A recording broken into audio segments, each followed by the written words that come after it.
With the advent of the information age, it's never been easier to go it alone. From fixing your iPhone to a car window, there's a plethora of information online with a how-to guide.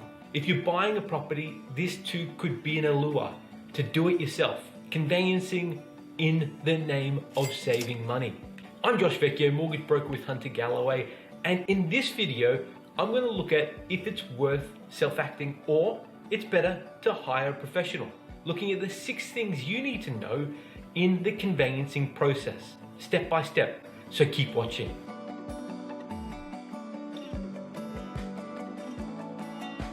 1.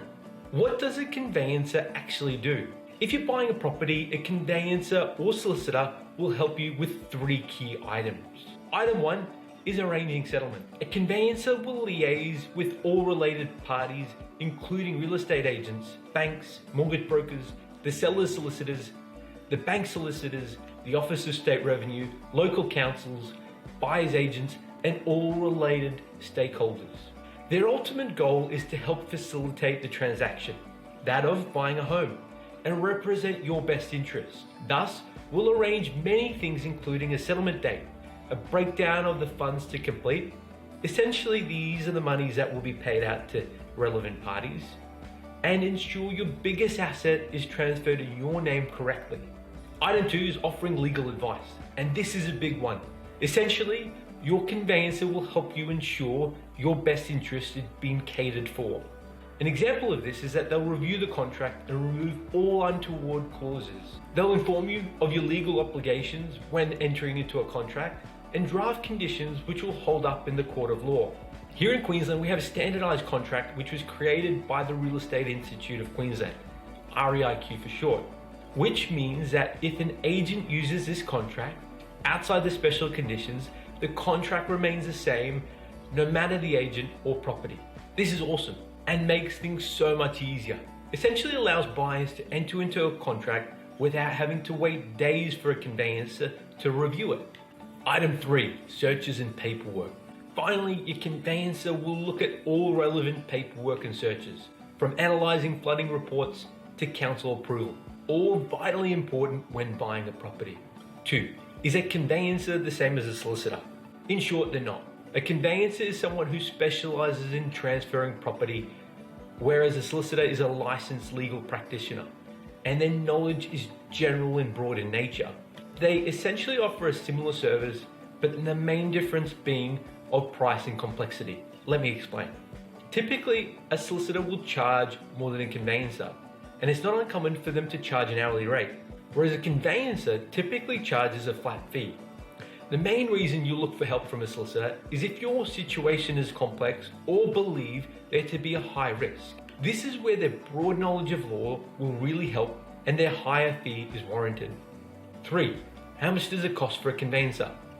Fees range from conveyancer to conveyancer, and it ranges from around the $500 to $2,500 mark. Additionally, on top of this, the solicitor will charge for any searches they complete. For every search they complete, they'll be charged by the relevant body. So if it's a council search, the council will charge them.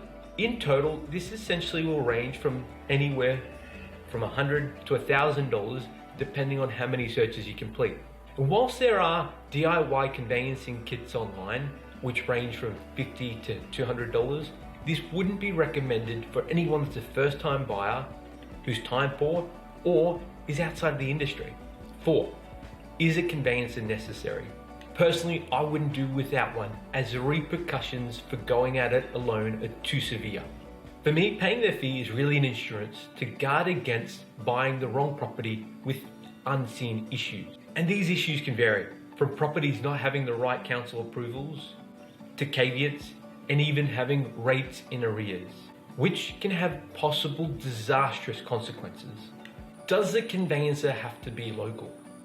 They don't have to be local, but as each state has a different requirement and a different rule set, it's always best to go with someone local, as will shortcut the process and really help you navigate that local market with local issues known to the conveyancer.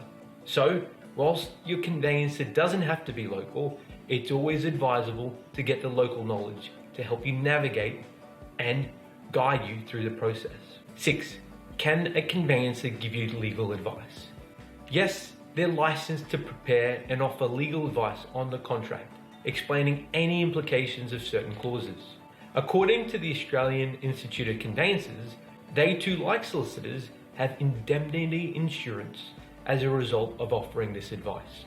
Overall, a conveyancer is worth the cost you pay, and really an insurance policy for any potential present or future problems.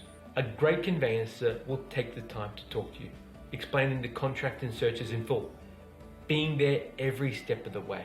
A great conveyancer will take the time to talk to you, explaining the contract and the specific clauses in them, searches and how they pertain to you, and every step in between.